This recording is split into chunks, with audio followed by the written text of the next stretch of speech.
Hey, I'm John Landis. Years ago, I served as an apprentice and a journeyman to a fine furniture builder and have been a professional woodworker for the past 18 years. As the saying goes, if you give a man a fish, you feed him for a day. If you teach a man to fish, you feed him for a lifetime. In my series of instructional videos, I'll teach you not only the techniques of woodworking, but why and when we use those techniques, making you, essentially, my apprentice. So let's get started.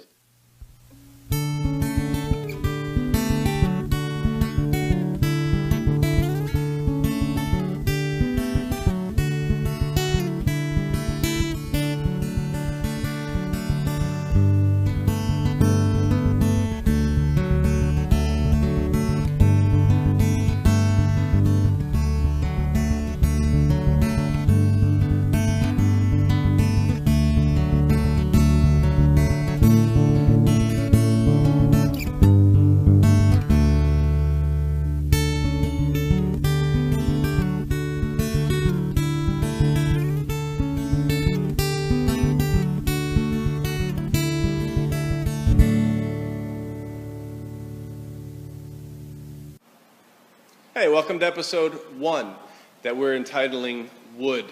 I feel it's an important subject to cover before we get into the woodworking, before we start milling, before we start joinery, before we start doing anything that has to do with building furniture or building things out of wood.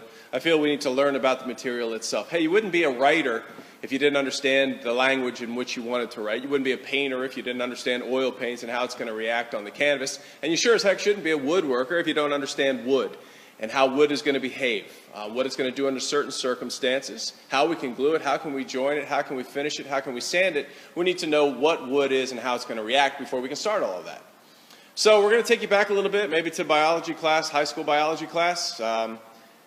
Maybe you don't love the subject, but you're going to love this because this is going to tell you why wood behaves the way it behaves. And this is going to be ongoing information. I'm going to give you information here that you may not catch all of, and it may not sink in entirely, especially since it's not hands-on. This is something that's going to happen inside of your brain. I'm giving you information that somewhere down the road, as we're woodworking, something's going to click and say, hey, I remember that. I remember when I was taught that, and now it makes perfect sense. A lot of what I'm going to say today will make perfect sense, but somewhere down the road it's going to make more sense. It's the same thing as doing arithmetic. If you learn that 2 plus 2 is 4, you learn that 2 times 3 is 6, but then you build on that so that you're doing calculus later on, you're doing higher math later on, you're building on the fundamentals. So what I'm giving you today is the fundamentals of wood, from a cellular structure to how it's going to behave. And you're going to take that information, and the more you go throughout your woodworking career, the more you're going to understand what it is I'm teaching you today. So it's going to be a great foundation. You got to have it before you can move on. How else will you know what joint to use? How else will you know how to join 2 pieces of wood together? How will you know which way to sand something? What kind of finish to put on it? You can't know that until you know wood itself. So we're going to get started, all right? So we're going to start on a sort of a molecular level first. I have here a bundle of dowels to represent wood on a microscopic level. This would be better if this were a bundle of straws, but I'm a woodworker, so I've got dowels. I don't own a diner, so I don't have a bundle of straws here, but the dowels will work just fine. So if you picture a piece of wood on a microscopic level, this is what you've got here. These straws, on a scientific level, and you won't be quizzed later, so don't worry about remembering this, they're called lumens. And a whole bunch of these bundled together, these are all microfibrils. And this space, there are spaces between, there are cell walls around the straw, but this is the microscopic level of what wood looks like. Now, the most important thing that you need to realize about wood is that, no, it's not the romantic living, breathing thing. Once you cut down a tree, it's dead, and the wood you're working with is dead. But what it will continue to do throughout its life, as you turn it into furniture, before you turn it into furniture, it is going to react with the environment around it. It is going to exchange moisture. It's going to take on moisture if put into a more humid situation. It's going to eject moisture if put into a drier situation. And that is the key thing that I want you to learn today. That it exchanged moisture, takes it in and takes it out. How it happens, why it happens is what I'm about to teach you.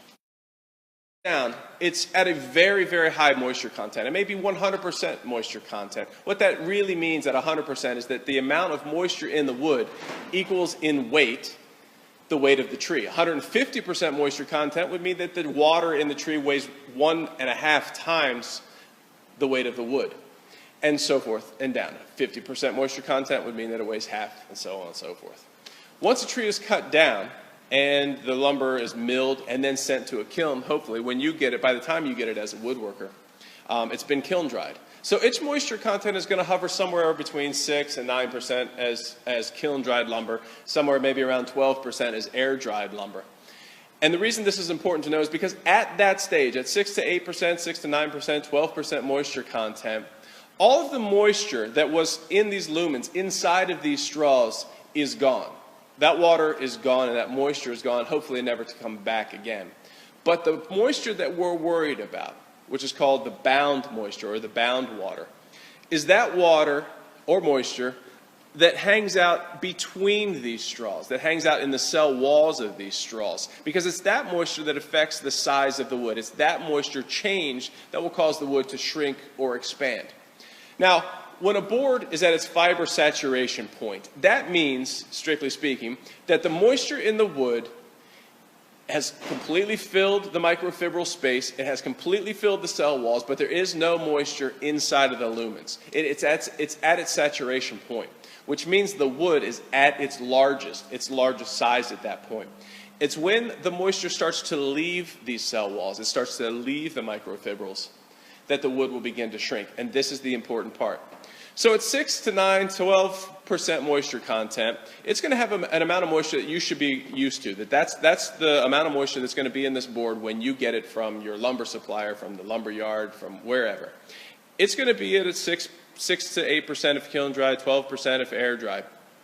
And you're going to work with this wood, you're going to build something out of it, and then this wood is going to move into a situation, into someone's house. It may move into your finish room. It may hang out in your shop for a little while. Whatever the case is, this wood is going to adjust to the atmospheric, to the relative humidity that is around it. And when that happens, the size of the wood is going to change. So this wood that has moisture in it, again, we're looking at the cellular structure here, all of the moisture is trapped between these lumens. It's inside of the cell walls. And we take this board and we've milled it to this effect, and we take it inside to a house that's dry. Maybe the wintertime, the heat might be running. It's going to slowly, over time, and not a long time, but not in a moment, it's going to start to eject this water. It's going to try to reach an equilibrium. It'll have an equilibrium moisture content. It's going to try to eject where it's ejected all of its moisture. It doesn't need to eject anymore, and it's trying to become at equilibrium to its surrounding environment. When it ejects that water, this board is going to shrink. The space between the microfibers will get smaller, and this board is going to shrink. It shrinks across the grain. Likewise, a board that is dry, introduced into a more humid situation, is going to take on moisture. And it's going to take on moisture through the ends of the lumens here, for sure, but also just through the cell walls. And as it takes on moisture, that moisture is going to fill the space between the microfibrils. It's called hydrogen bonding. It's going to fill with moisture, and it's going to force these lumens apart. And this board is going to grow, and it's going to grow in width across the grain like this. And it's that growth and that shrinkage that we need to worry about as wood. So let's talk about wood on the reality level here. We have a board of cherry here that's about 12 inches wide, about 30 inches long. It's grown like this. Its cells, structure, its lumens are growing in this way. You can actually see that in some woods. If you looked at the end grain, this is the end grain. If you looked at the end grain of some woods, oak, for example, wenge, I don't know if you're familiar with wenge, but wenge is one, where you can actually see the cellular structure. You can see the straws because they're large enough that you can see them with the naked eye. You can actually see the straws on some of those woods. So the straws are grown, the lumens are in this direction. When the lumens take on moisture, that is, when this board, which is now at an equilibrium moisture content, when it takes on moisture, when the relative humidity around this board is higher than the board itself, this board is going to expand in this direction. It's going to move in this direction and become larger in this direction. It's also going to grow in this direction, although it'll feel like not as much because we're only starting at about an inch wide in the first place, so it's going to expand a little bit. But it's going to grow in this direction, and it's going to grow in this direction. It is not going to grow in this direction. It's not going to grow in its length. That's called longitudinal. And it's not going to grow in that direction. Reality is it does grow, but so very little that it's negligible. It's negligible in every time you build furniture. You don't ever have to concern yourself with the growth that happens in the longitudinal direction. You do need to concern yourself with growth across the width. And that's the reality of wood. So now you understand why wood shrinks and expands. It's because on the cellular level, that moisture goes into the space between the microfibrils, into the cell walls. Through hydrogen bonding, it enlarges that space between these lumens and these straws, causing moisture to cause this wood to grow across the grain like this.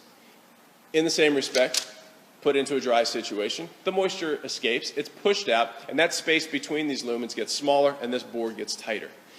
Why do we have to concern ourselves with that in the woodworking industry? Very easily, actually. Very simple. The explanation is simple. Because we're always joining one piece of wood to another piece of wood. Let's say we're talking about building a table, and we have to join aprons to legs. The apron needs to be able to shrink and expand. The legs need to be able to move. And in the most important situation, in a tabletop situation, is a solid wood tabletop that may be 30 inches wide, it may be 44 inches wide, it may be 5 feet wide, whatever width you're making this tabletop. That tabletop is going to shrink and expand. And at that size, at 44 inches, 48 inches, it has a movement, depending on species, of maybe as much as 1/4 of an inch. And if you bind that wood, if you join that wood in such a way that you hinder that wood's ability to move, that wood's ability to shrink and expand, then you're going to cause a problem with the wood. Either it's going to crack or it's going to blow a joint. In the next episode, we'll continue a little bit more about the shrinking and expansion of wood, but we're going to talk about it as it relates to quarter sawn lumber versus flat sawn lumber or plain sawn lumber. And we're going to talk about how it relates to the cellular structure of how we can glue wood together and therefore what kind of joinery we're going to have to use. So thanks for joining me. I hope you learned a little bit about something about wood. Keep it tucked in the back of your brain because this is the kind of stuff that's going to stick later on. We're going to come across a situation where I'm going to refer you back to this and say, hey, remember when I told you that this wood is going to do this? This is what we have to take into consideration. Watch it again. Maybe it'll stick a little better this time, but definitely put it in the back of your pocket, and we'll talk about it again many, many times. Thanks for watching. See you next time. To start on creative woodworking, get Woodworking for Beginners by Rogue or Orm. Or visit the website in the description box below for more guidelines.